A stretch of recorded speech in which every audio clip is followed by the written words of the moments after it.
Guillaume Meurice à côté de vous. Guillaume Meurice qui va vous parler d'un sujet qui va très certainement vous parler, André Wilm. Ah oui, je suis certaine. Non, on va pas rigoler là aujourd'hui parce que je vais vous parler d'un terrible fléau, le racisme, et plus particulièrement le racisme anti-riche. On le voit, il frappe partout. Le moindre costard à 10 000 boules offert par un copain est montré du doigt. Quand on est né dans un château à Saint-Cloud et qu'on veut parler au nom du peuple, tout le monde se fout de votre gueule. Quand vous avez été banquier d'affaires chez Rothschild, ça va pas non plus. Alors moi, je suis assez clair là-dessus. Je n'ai rien contre les riches. J'ai même un excellent ami chroniqueur à France Inter qui connaît Gérard Depardieu. Donc voilà, moi je suis complètement clean là-dessus. Mais voilà, je voulais vraiment insister sur le fait que les riches sont harcelés. On les cantonne dans des sports à la con, comme le polo ou le golf. Ils sont humiliés tous les jours. Et je l'ai vu ce matin, j'étais au salon du golf, porte de Versailles. Je suis allé à la rencontre de ces gens qui vivent l'oppression avec cette question: pourquoi en France on n'aime pas les riches? Ben je sais pas, peut-être que les riches ne savent pas parler aux autres. Voilà, problème de communication. Déjà, c'est important, la timidité du riche. Voilà, pourquoi il achète des agences de com et des médias, le riche? Parce qu'il ne sait pas parler à son prochain sans faire une campagne de pub ou un breaking news. C'est compliqué. Après, il y a un vrai problème français. Alors le problème français, c'est le ghetto. Et ben voilà. Alors comment un pauvre peut comprendre un riche s'il vit séparé? Le riche est dans un ghetto, ce qui est très triste pour lui. Voilà, la détresse du riche dans un township des Hauts-de-Seine. Ça, c'est un vrai problème aussi. Le pauvre, lui, n'a pas ce problème parce qu'il sort de son ghetto, le pauvre. Il se lève à 5h du mat pour nettoyer les chiottes chez le riche. Il voyage et c'est pour ça qu'il est moins triste. Il est mobile. Alors attention, les pauvres travaillent, mais pas que. Parce que les riches travaillent aussi. Sinon, ils ne seraient pas riches. Les riches sont obligés de travailler pour être riches? Ils sont obligés de travailler pour être riches, oui. Parce que moi, on m'avait dit qu'il y avait des riches qui travaillaient pas, mais qui étaient riches quand même. Oui, parce qu'ils ont des papas riches. Ah voilà. Ah bah tiens, voilà. Ah bah oui, mais du coup, ils travaillent pas. Si, Ah si, quand même. faut gérer. Ah oui. C'est un travail, gérer. Eh oui, on n'y pense pas à ça. Mais le pauvre, il est peinard. Le 10 du mois, il a plus rien à gérer sur son compte. Il peut se reposer.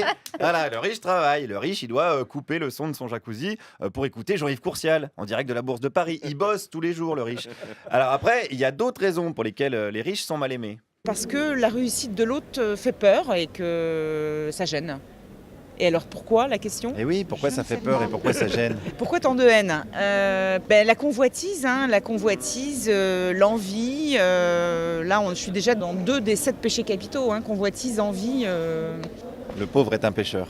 Voilà, c'est ça. Évidemment, venez à moi, pauvre pêcheur, il l'a dit le gars, il n'a pas dit riche pêcheur. Alors voilà, le pauvre commet des péchés d'autres, il se met en colère, le pauvre, souvent on le voit, il met des caouets CGT, il se regroupe pour manger des merguez, il est comme ça, il est colère le pauvre parfois, mais il ira en enfer, et ça sera terminé pour lui, et puis même il payera le fioul pour entretenir les flammes, ça lui apprendra, de toute façon quoi? De toute façon, on déteste toujours ce qu'on voudrait être, mais qu'on ne peut pas être. Voilà. Ah, donc c'est de l'aigreur. Absolument. Qu'on se contente de sa condition. Quand on se contente de sa condition, on est heureux. Absolument. C'est votre conseil pour les pauvres? Non, mais il ne faut pas chercher à posséder pour posséder. Ça sert à rien. Mais évidemment, mais ça, il faut faire passer le message dans les favelas, là, dans les bidonvilles, dans les centres du SAMU social.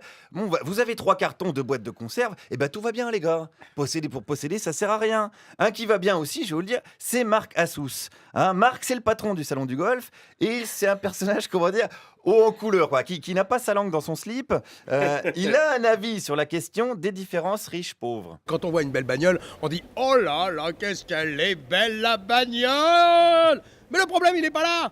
C'est que la bagnole, c'est vrai qu'elle est belle, mais le mec qui l'a conduit dedans, il l'a pas volée, Il a travaillé dur.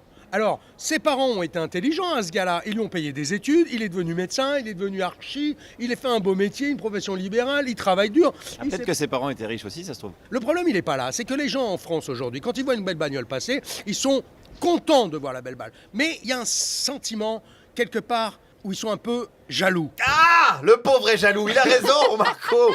Putain, les pauvres, levez-vous le cul pour avoir des parents riches, merde, ou alors allez vous faire exploiter dans des petits boulots. Ne comptez pas sur la solidarité nationale, ça, Marc, il est bien d'accord. Alors quand j'entends les politiques dire « Aujourd'hui, je vais donner 600 balles à tous les gamins de 18 piges qui ne bosseront pas, comme ça on va les aider », je dis « Mais le mec, il a rien compris, quoi. Allez, allô, bonjour monsieur, vous n'avez rien compris. Allô, vous m'entendez ?» Oh là là, attendez, parce que là, on vient d'atteindre le point Nabila, C'était pas prévu.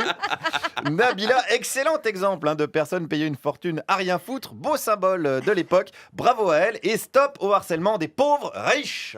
Merci Guillaume Meurice. C'est là qu'on se rend compte que c'est dangereux le golf. Mais Ne faites évidemment. pas ça chez vous. Je vous envoie.